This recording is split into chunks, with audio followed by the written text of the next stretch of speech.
Welcome back to another episode of Excuse Me, I'm Speaking. Y'all thought I was gone. I was not. I was actually on vacation. But anywho, enough about me.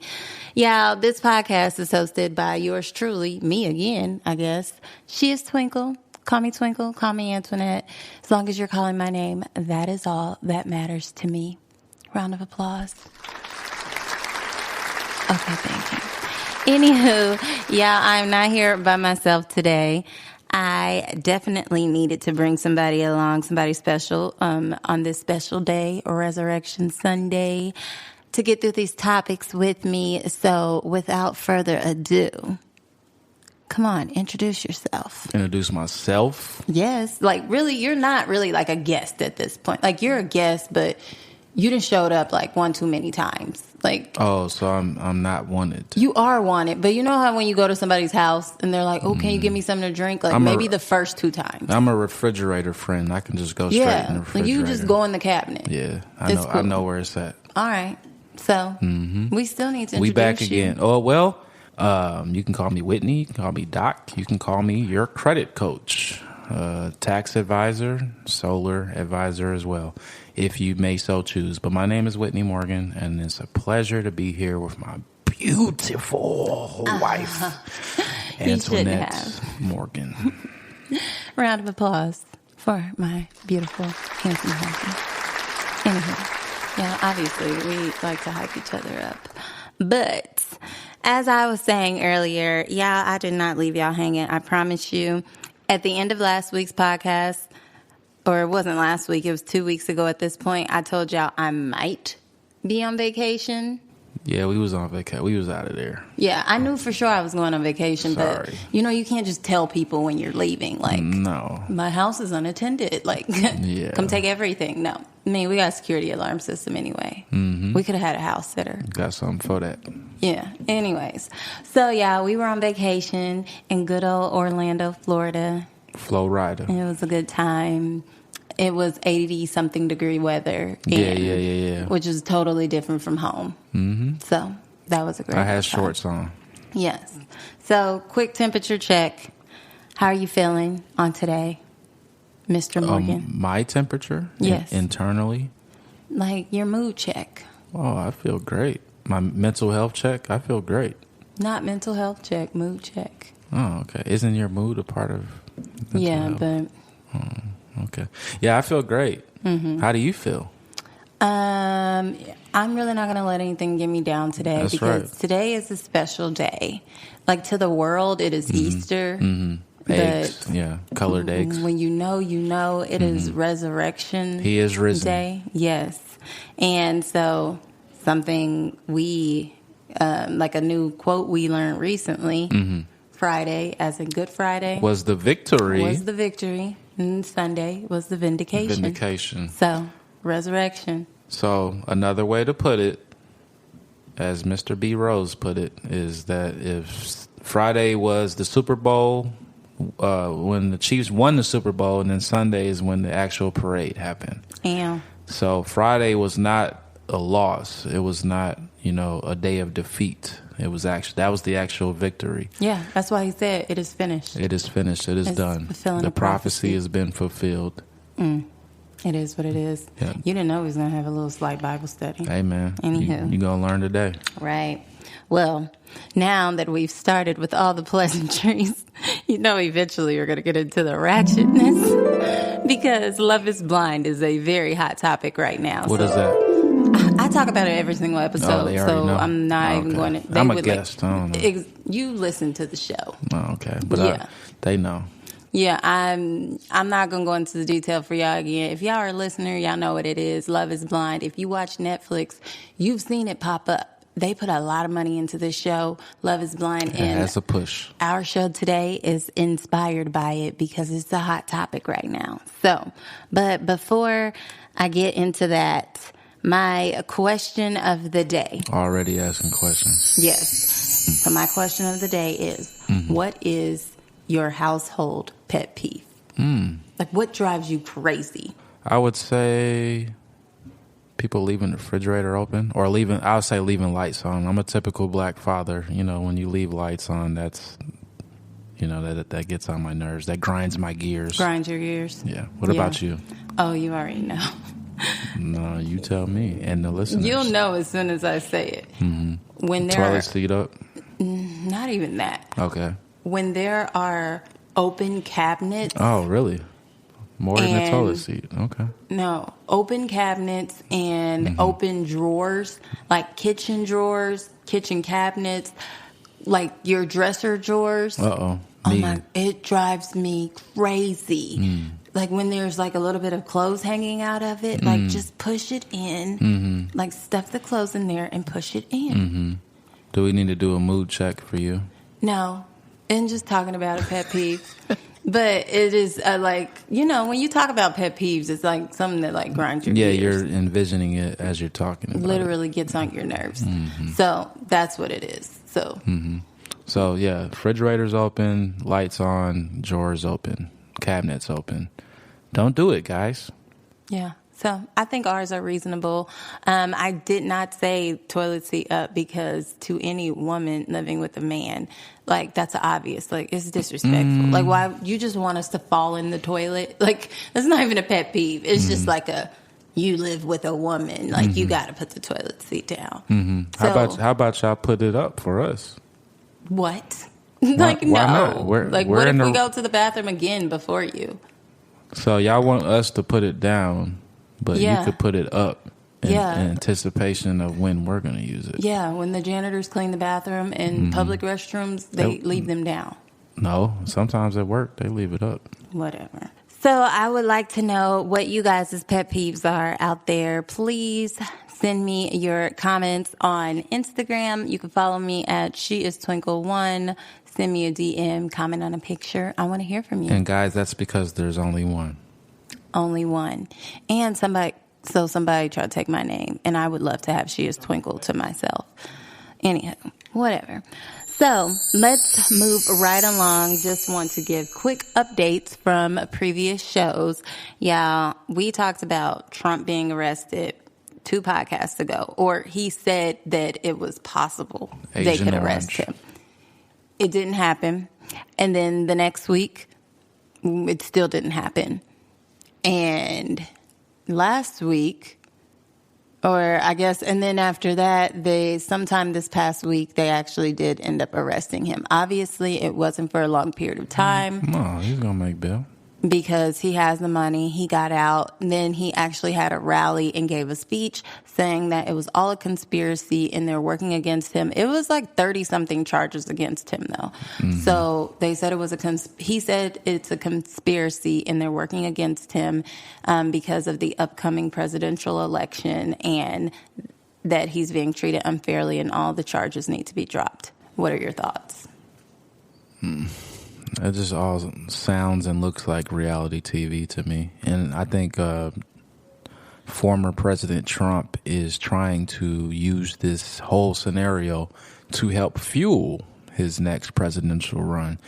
So this may hurt him badly, or it may actually help him because the Republicans may decide to rally around him. I mean, they were going to do that anyway. Well, you know, depending on the day or the issue, some of them stand with him and stand without him. That is true. They did start kind of swaying. They flip-flop sometimes, but if he is the apparent winner from the Republican side, then they may band together to support him. Because we know old man Joe probably is going to retire. Okay. Well, I definitely think my thoughts on this is that where there's smoke, there's fire. And not just like a little bit of cigarette smoke, like chimney smoke. Like something is going on there. Like 30 some charges. Oh, we never said he wasn't guilty, but we just never seen the president. But he is saying that like it's a conspiracy and all the charges need to be dropped. I'm saying like it's chimney smoke coming out. So there's some fire somewhere in there. You may not be guilty of all 30, but some of them got a real flame lit up under. Well, he's a proficient liar. I mean, but most politicians are. I suppose. Anywho, enough about him. Let's get into the topic for today. Okay. Love is Blind. All right. Yeah. Deja vu. Yes. Every single week there's been like anywhere from 3 to 5 episodes that are put out. Because Netflix typically has like a binge model where they used to put out the entire season at once, and then you just sit there and watch all the episodes, and then it's over and you're like stuck thinking, what am I supposed to watch now? The Antoinette model. Yes, I'm a binger.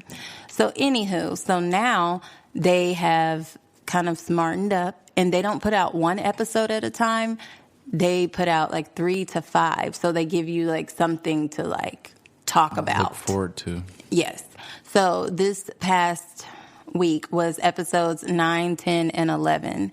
And it went right all the way up until the altar for one of the couples. I do not. So one of the girls, she said, I do. And then we're just waiting for her fiance's response. Yeah, it's going to be another African saying, I do not. Oh, my gosh. Y'all got to watch it yourselves to know what he's talking about. But the episodes this week really generated a lot of good conversation because they're getting closer and closer to their wedding day. So they're trying to determine, like, is this really going to work or not? The pressure is really on. They're meeting friends. They're meeting family. They're having disagreements. They're going wedding dress shopping and tuxedo shopping. It's a lot. So I thought these topics were perfect for us to have some good conversation about. Okay, so I am going to start off with Kwame and Chelsea. Mm-hmm. So Kwame and Chelsea, he is a Ghanaian man, and he came to the States. He moved to the States at 8 years old. But before then, he lived in Ghana. Right. And he is engaged to a white woman from Seattle. Seattle, Washington. Now, he is from Portland, Oregon, which is 3 hours away. Where he's made his home since he's been in the United States. Yes. So his bachelor pad is there. His friends are there. I don't know that his family is actually there, though. We don't know that. Okay. But his life with soccer is there. He's a former professional soccer player. Yes. And his running trail. These are his words, not mine. Once, as my wife said, you got to watch it to know exactly what we're talking about. But these are some of the things he mentioned when he was homesick. Yes. Quote unquote. So a lot of the couples have been able to bring their parents around. Now, he has met his fiance's parents. But, and the aunties and the cousins and everybody else. But we have not met anyone from his family at some point during these episodes. And according to him, he said that he spoke to his mother and she does not approve of this process. She does not give her approval on this. She would rather him be with a Ghanaian woman and get married like under like the African traditions and get her blessing. And so she's not coming to the wedding. So the question is, these people are in their 30s. Do you think that getting their family's approval prior to marriage is necessary? No. I don't think so either. And that is a reoccurring theme in Love is Blind. Well, we have to context is always important. So for Kwame, his mother, he considers his mother his best friend. Okay. But not his wife. No. Just for the audience sake, this is the angle that he's coming from. So he probably feels like he needs his mother's approval. Your first response was no. But then you said, putting into context, his mother's his best friend. I want so what does that mean? the listeners to know that for him, maybe he feels like he does need his mother's approval because he considers her his best friend. Yeah. For me personally, no. I think that's absolutely ridiculous. He is a 32-year-old grown man. You don't need anybody's approval because you're going to be married to this person. So, yeah, your mother is your best friend, but she's not going to be in your marriage. You keep mentioning age. So what if he was 25? Would they need approval then? No. Only time I think of like somebody could be making a foolish decision, like maybe like you just turned of legal age to be able to get married. Like maybe you both are 18 years old and you had like a great date and you're like, we're about to get married. Technically, legally, you don't need anybody's approval. You can just go and do it. But if that was my kid, I'd be like, whoa, hold on. Like, what are we doing? But like by like your 30s, You can make grown man decisions without your family. To take your words, these people went on the show, which in real time, it's been like 2 to 3 weeks. They go away for 2 to 3 weeks. They meet somebody. They build an emotional connection with them. They see them after the fact, and then they come home and they're like, yeah, we're engaged. So some people may say, whoa, whoa, whoa, whoa, whoa. I don't even know this person, and you're talking about you're engaged. But to be fair, they knew they were signing up for a social experiment. What if they didn't get their approval to go on the show? They just went on the show. You don't need your parents' approval to go on a show. So maybe they never even told them, like, I'm going on the show. They go away. Maybe they've been calling them for, the last 2-3 weeks. They don't know where they are. They just come back home. I'm engaged to this person. What? You're on the show? What happened on the show? It's a social experiment, and I literally talked to this person 16 hours out of a 24-hour day for 3 weeks straight. Yeah, it's like dating in a hyperbolic time chamber, because it's like, yeah, everybody's like, oh, it's only been 2 or 3 weeks. But in normal life, 2 or 3 weeks, maybe you saw that person or talked on the phone maybe 3, 4, 5 times. But these people have talked for hours literally every day. So they're speeding up the normal dating process. And they're forced to live with each other 3 of those weeks. No distractions, no TVs, no podcasts. No, they're not in class. They're not at work. They're literally they do go to work. They do, and they did come back. In those 3 weeks. But they have to come right back to their shared apartment. Oh, okay. So it's almost like we're forcing you to really take this social experiment seriously. I'm talking about when they're in the pods. Do they go to work when they're in the pods? I don't think when they're in the pods. Yeah. Like it's... No distractions. Exactly. So, but either way, I mean, it's not like it's the best decision in the world to get married after 3 weeks, but the question is based on family. Do you need their approval? No, you don't. Not if you're a 30-something-year-old or even like 20s, to be honest. You don't need your family's approval. You don't get your family's approval before you go get a new job, before you like cut your hair, before you get a tattoo. Some people do. Before you move out of state. You don't need it. It would probably be helpful. It would make the life transition easier for you, but you don't need it. Well, I think me and you agree in this particular instance because they're choosing the majority based off of their emotional connection with this person, because that was built as the foundation before they even saw him. So if they feel like they really want to marry this person, it's based off the right reasons other than just, oh, they look good and they like me, so I'm going to marry him. All right. Well, speaking of the same couple, she wants to marry him regardless if his mother shows up to the wedding or not. Now, so she's a white woman, but no, she really loves this Ghanaian guy. Now, for him, he told her that he doesn't want her to take his name until his mom is comfortable with it. Do you think that's right? Like, no. As a woman? Yeah, as a woman, you would be like, huh? What? But she's not completely turned off from it. She's like, I understand your mom is your best friend, and so... She's trying to be supportive, and she comes from a household ran by women, so she may identify with that.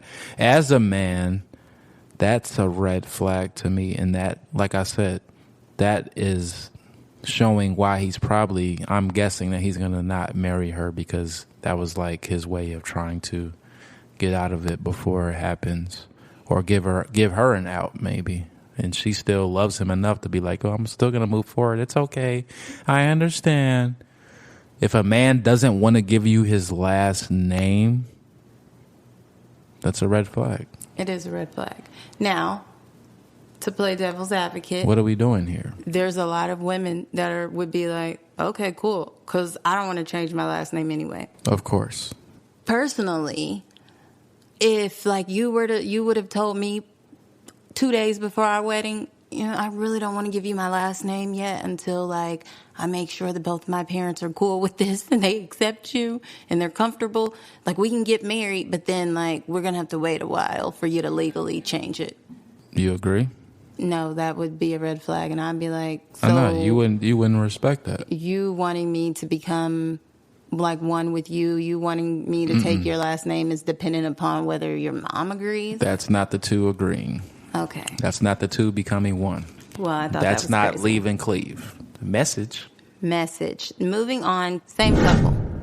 Now, we Man, I'm ready to mentioned get off this couple. they have a lot of issues. Okay, what now? We mentioned that Kwame lives in Portland, Oregon, right? Mm-hmm. 3 hours away from Seattle. So he is saying that if they were to get married, he wants to live in Portland. Mm-hmm. He works a remote job. Mm-hmm. His only attachments to Portland is he plays soccer and he has a path that he likes to run on. These are his words. These are only, real attachments that he has to Portland. He is saying he doesn't know if he's ready to get married because, she lives in a different location. There's 3 hours from where he lives. Okay. He doesn't have like a kid or a permanent job location. No. He works remote. So do you think that location is a deal breaker? Is location a deal breaker if you love someone? Should you be willing to uproot your entire life to go and be in the location in which they live? Well, I think that's a conversation between two parties that love each other. I don't think it should automatically be one person moves and the other person's like, well, I'm not compromising at all. If you love me, you got to totally change everything for me. I think it should be a mutual compromise and conversation.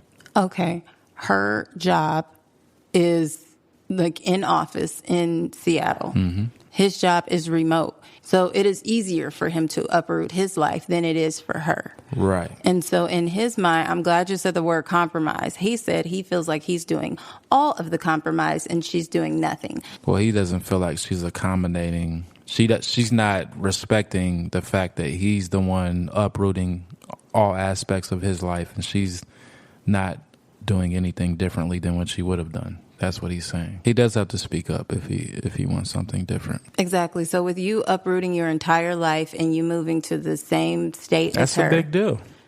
Okay, I'm willing to do this, but this is what I would like from you. Yeah, you got to speak up. This is what will make me feel like we're both have some give and take in here. Mm-hmm.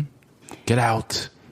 He literally looks like the guy from Get Out, too. Mm-hmm. Anywho, okay, so Jacqueline doesn't really like Marshall. Marshall is very sensitive and caring. Jackie, she says she wants somebody more aggressive. She wants him to be more manly. All of this, okay? She told him she wants him to boss up, in the bedroom boss and in life. Up in the bedroom. And when he talks to her and what deals does that with her. mean? Do we have a slang dictionary? She just wants him to be more aggressive, take charge. Okay, yeah. She wants him now to that makes sense. Initiate more. She really should have just pulled out a thesaurus. And I don't think he understands her language. No. Yeah. But when you tell him to boss up, he's like, oh, he left apparently for 3 days. 3 days because she said boss up. She said he wasn't a man. And well, yeah, that's pretty tough. And that's how he took it. Because he's sensitive and cares about her feelings and tells her he loves her whenever he gets the chance. Spoiler alert. She left him for another guy that she used to talk to. He bosses up in the bedroom. Obviously. And he is a little bit more kind of rough around the edges. So. Or at least plays that way. Do the nice guys finish last? That is a common statement that goes around. Mm-hmm. Nice guys always finish last. Good girls want the bad guys, or all girls want the bad guys and the nice guys just finish last. I think women like the nice qualities, the loving, the caring qualities in a nice guy, but they also like a guy that's going to keep them on the edge and keep them guessing sometimes and put them in their place sometimes, because even that within itself is attractive. Always respectfully, right? But they don't want someone that they can predict their every move, a guy that doesn't take charge, a guy that they feel like can't protect them.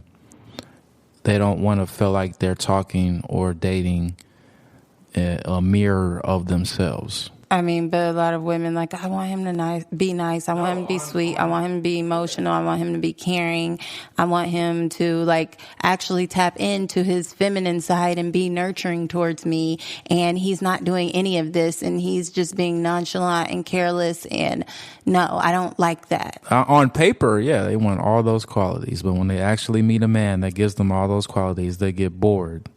and they go back to the other extreme, which is the bad boy or the gangster or what have you. And maybe they get lucky and find somebody in between, like a Whitney Morgan, and then I think they want a balance. Then you get 10 years of marriage. I think they want a balance. That's what I was saying. I think that the bad boy never lasts. Like, not. Yeah, you don't want that extreme. 1,000% bad boy is not good. 1,000% nice guy is like, I'm going to run all over you, or I'm going to run away from you. And they may love the 1,000% bad boy, but he's not going to keep his freedom or his life long enough for you to build something with him. You're not going to be able to keep up with him. He's not going to be emotionally in tune with you. He's the bad boy. Yeah. And the other one is going nice to cry guy. Before you cry. That's when what it's I'm that saying. time of the month. Like, and you're just like, oh my gosh, I feel like I'm dealing with like my best friend. Like, what is this? Okay. You're using the pads and you're passing him the pads too. Exactly. So I think that there needs to be a middle ground.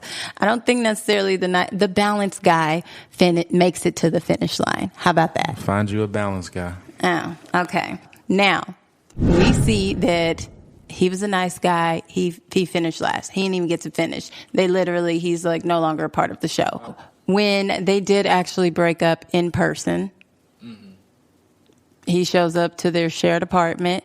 She's sitting on the couch like she's ready. She knew this conversation was about to happen. No remorse on her face, no smile, like she's done.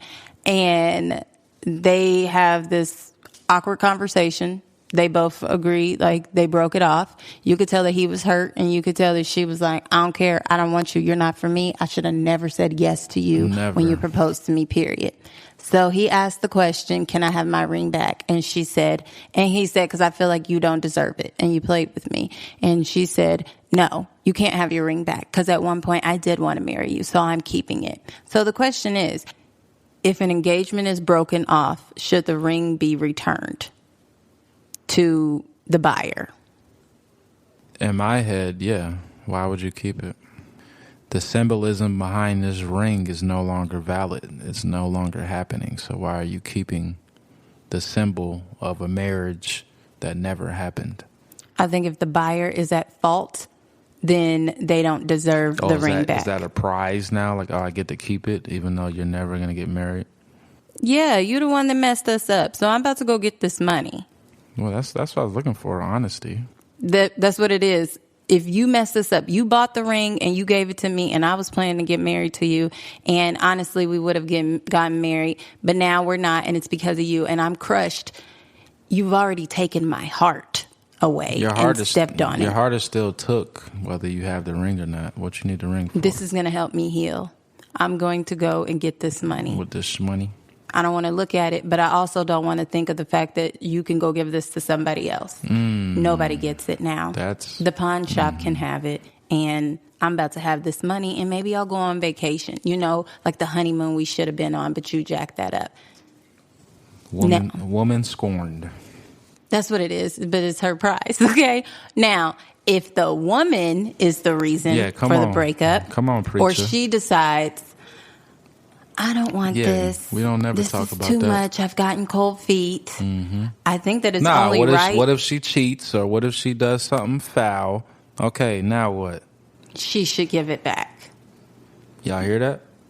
Because she agreed to enter into this marriage with him, and now you're not entering into it, so you don't need it anymore. And it's because of you that it's not happening. So, like, give him that opportunity to do this with somebody else. Maybe he's going to give them the ring, or maybe he's going to sell it and upgrade it or get a different ring, whatever. You shouldn't be able to keep it. Like, you don't win. Like, nobody wins in this situation, but the reason y'all are losing is because of you. It is done. All right. So are we good with that one? Mm-hmm.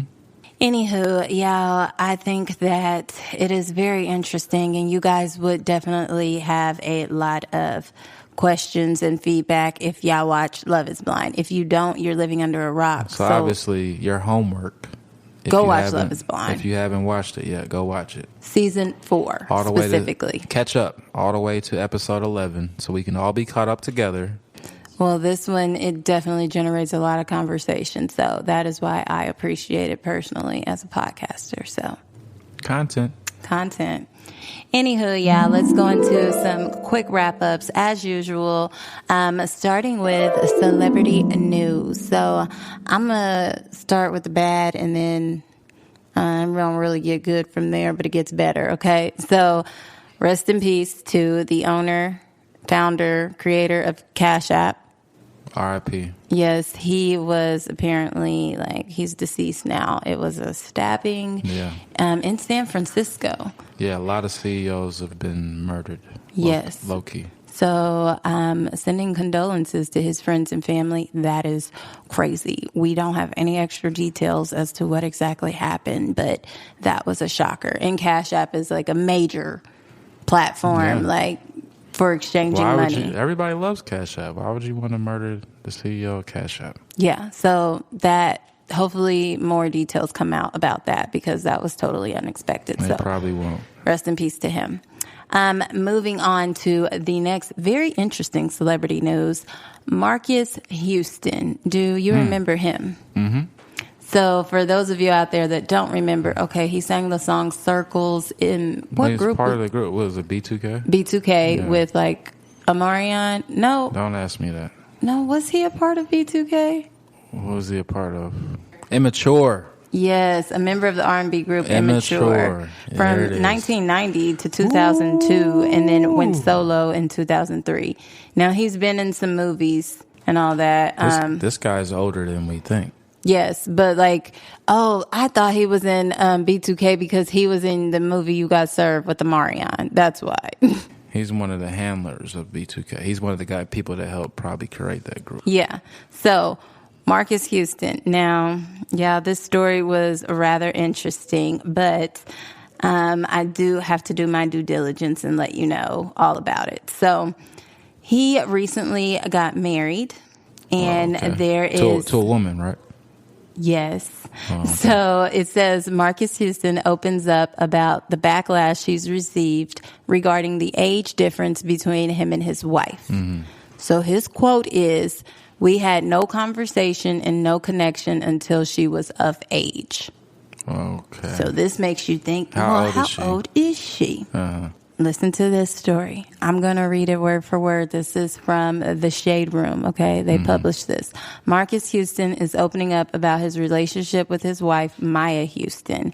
As the two sparked controversy when they got married back in 2020, Marques faced backlash after revealing that he and Maya met in 2018 when she was 17 years old. That's when they met. Marques was 36 at the time, but maintains that the two did not have a connection until she was of age. Maya and Marques jumped the broom when she was 19 and he was 38. Literally a 19-year-old half married to a 38-year-old. Half his age. Yeah. So that is the latest update in celebrity news with that. I'm sorry. I normally just give the news right here, but I got to give my opinion. That is nuts. What do y'all talk about? What? Yeah, that's what I was just saying. A 19-year-old has barely lived life. You're 38. That's almost 40. Mm-hmm. Well, they say 40 is a new 20. Yeah, this is not a discussion topic, so I won't go too deep into it, but it just really caught me off guard, and I'm feeling some type of way about it. But, anywho, moving on into streaming news, as we stated, Love is Blind. The final episode comes out this Friday, April 14th, so you will know whether or not all of the couples say yes or no to their significant others. So you have time to catch up. Catch up, son. So I believe it's only episode 12 that's coming out this Friday. And that is because on Sunday is the reunion special. It will be live, meaning there are no commercials. There's no time for edits. And it is a reunion. We're going to get the real reactions, not the pre-recorded reactions. So I'm excited. I'm pretty excited about it, too. And then lastly, in streaming news, Manifest, which is also on Netflix. It is that show about the plane. That disappeared? Yeah. And then the passengers came back and it was 5 years later, but they were still the same age they were 5 years prior. It's kind of weird. Yeah, it's a great show. 4th season. The first part already came out months ago, but the second part comes out on June 2nd, 2023. So a lot of us Manifest fans out there, there are super excited. So is this like time travel or like what is this? Yes. Okay, Yes. cool. It's like some sci-fi-ish stuff in there too. All right. Yeah. So anywho, as usual, I end each podcast with a quote of the day. So today is no different. This quote is from Brené Brown. The quote is, "We cannot selectively numb emotions. When we numb the painful emotions, we also numb the positive emotions." That's right. So I thought that was great. So feel it, live Experience through it. Yeah. learn from it, grow from it, and appreciate that it's just a part of life and a part of growth.